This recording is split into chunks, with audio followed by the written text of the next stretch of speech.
Hi అండి, అందరికీ నమస్తే. ఈరోజు నేను మీకు బెండకాయతో చేపల పులుసు ఎలా చేసుకోవాలో చూపించబోతున్నాను. దానికోసం మనం ఫస్ట్ ఇక్కడ ఆనియన్స్, టొమాటో, ఇంకా లేతగా ఉండే బెండకాయలు, ఇంకా పచ్చిమిర్చి తీసుకొని పెట్టుకున్నాను. ఇదిగోండి ఇలా కట్ చేసుకొని పెట్టుకొని నెక్స్ట్ వచ్చేసి చేప ముక్కలకి ఇలా ఉప్పు కారం పెట్టుకున్నాను. ఇక్కడ మెంతులు, జీలకర్ర కూడా తీసుకున్నాను. వీటిని ఫ్రై చేసుకొని మనం పౌడర్ చేసుకోవాలి. నెక్స్ట్ వచ్చేసి ఆయిల్, సాల్ట్, పసుపు, ఇంకా కారం,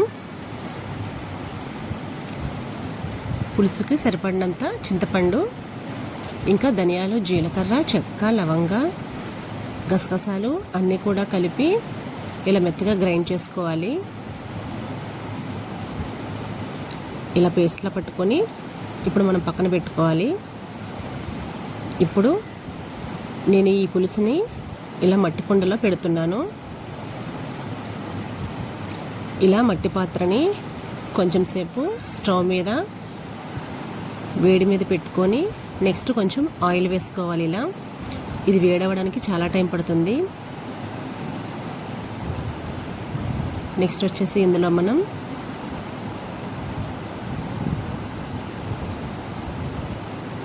ఆనియన్స్ ఇంకా పచ్చిమిర్చి వేసుకుంటున్నాము.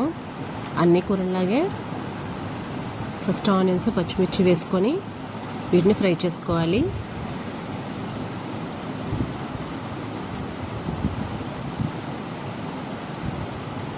పులుసు ఇంకా కొంచెం చిక్కగా కావాలనుకునే వాళ్ళు ఆనియన్స్ ఇంకా టొమాటోని గ్రేవీలాగా పెట్టుకోవచ్చు.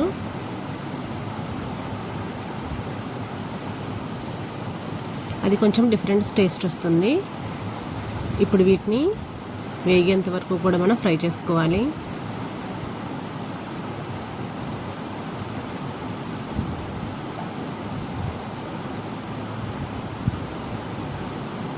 ఇప్పుడు కొంచెం సేపు మూత పెట్టుకొని ఉంచుకొని ఒక 5 minutes తర్వాత మళ్ళీ ఒకసారి కలుపుకోవాలి, అడుగు పట్టకుండా. ఇదిగోండి ఇలా కొంచెం వేగిన తర్వాత ఇప్పుడు మనం కొంచెం పసుపు వేసుకొని కలుపుకోవాలి.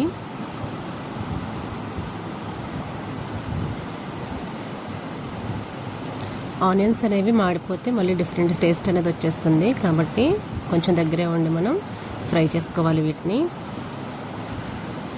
చేపల పులుసుకి ఎక్కువగా పచ్చిమిర్చిని ఇలా ఈనెల్లా కోసుకుంటేనే బాగుంటాయి.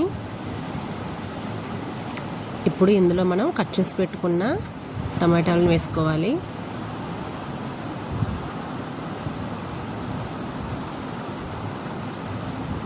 ఇలా ఈ టమాటాను వేసుకొని మళ్ళీ ఒకసారి కలుపుకోవాలి.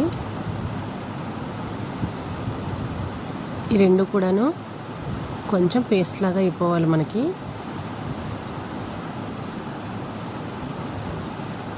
ఇదిగోండి టొమాటోలు కూడాను ఇలా ఆనియన్స్లో మగ్గిపోయిన తర్వాత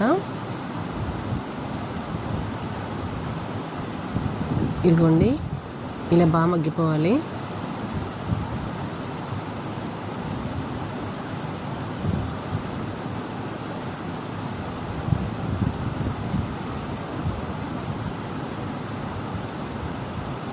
ఇప్పుడు ఇలా బాగా మగ్గిన తర్వాత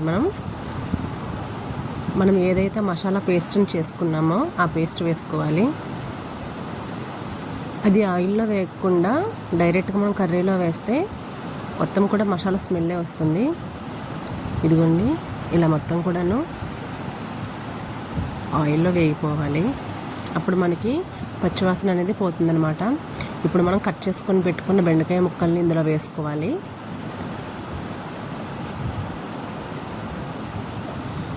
ఇవి మనం చేపల కంటే ముందే బెండకాయలు వేసుకోవాలి. ఎందుకంటే ఇవి కొంచెం మగ్గడానికి టైం పడుతుంది కాబట్టి. మళ్ళీ చేప ముక్కలు వేసిన తర్వాత ఇది మగ్గాలంటే ఇవి అసలు ఉడకను కూడా ఉడకవు. అందుకే వీటిని కొంచెం మనం ఈ ఆనియన్ టమాటో పేస్ట్లోనే మగ్గించుకోవాలి. ఇప్పుడు కొంచెం సాల్ట్ వేసుకొని కలుపుకోవాలి. మనం ఆల్రెడీ చేప ముక్కల్లో మనం సాల్ట్ను కారం ఆల్రెడీ వేసుకున్నాము. అందుకని ఇందులో కొంచెం చూసి వేసుకోవాలి.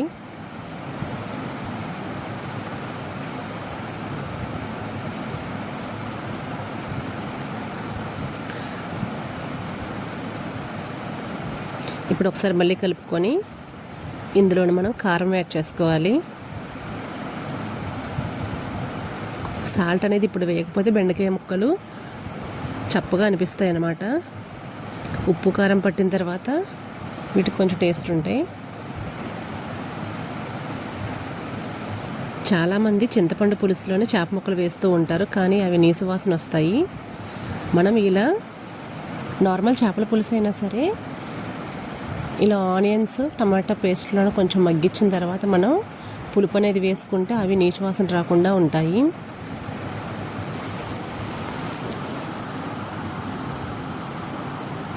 చేప ముక్కలు అనేవి మనం కర్రీలో వేసిన తర్వాత కూడాను నీచు వాసన రాకుండా ఉండాలంటే వాటిని మనం మజ్జిగలోన నీట్గా వాష్ చేసుకొని పక్కన పెట్టుకొని తర్వాత సాల్ట్ను కారం యాడ్ చేసుకొని కొంచెం ఆయిల్ వేసుకొని పక్కన పెట్టుకుంటే అవి నీచు వాసన అనేవి రావన్నమాట.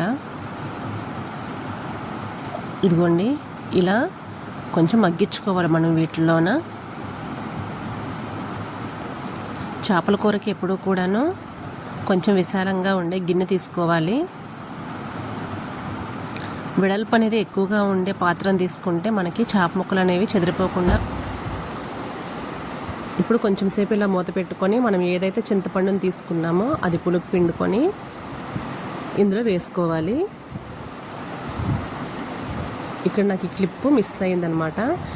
ఇప్పుడు మనం మెంతులు జీలకర్ర తీసుకున్నాం కదా, అది వేయించుకొని ఇలా పౌడర్లాగా పట్టుకోవాలి. ఒకవేళ మిక్సీ జార్లోన అవ్వకపోతే ఇలా దంచుకునే దాంట్లోన కూడాను మనం మెత్తగా పౌడర్లా పట్టుకోవచ్చు. ఇప్పుడు ఈ పౌడర్ అనేది మనం ఈ పులుసులో వేసి గరిటతో తిప్పకుండా ఇలా చుట్టూ కలుపుకోవాలి. అప్పుడు మనకి ముక్కలు అనేవి చెదిరిపోకుండా ఉంటాయి. చేపల పులుసుని గరిటతోటి మనం తిప్పకూడదు. ఇప్పుడు కూడా పాత్రని ఇలా పట్టుకొని జస్ట్ ఇలా మూవ్ చేస్తే మనకి చేప ముక్కలు అనేవి చెదిరిపోకుండా నీట్గా ఉంటాయి అన్నమాట. బెండకాయ ముక్కలు కూడా చక్కగా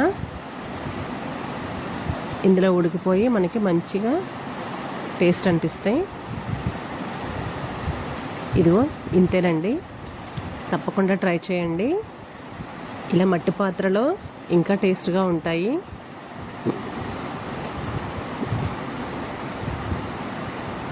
చేపల కూర ఇలా మట్టి పాత్రలో చేసుకుంటే చాలా రుచిగా ఉంటుందన్నమాట.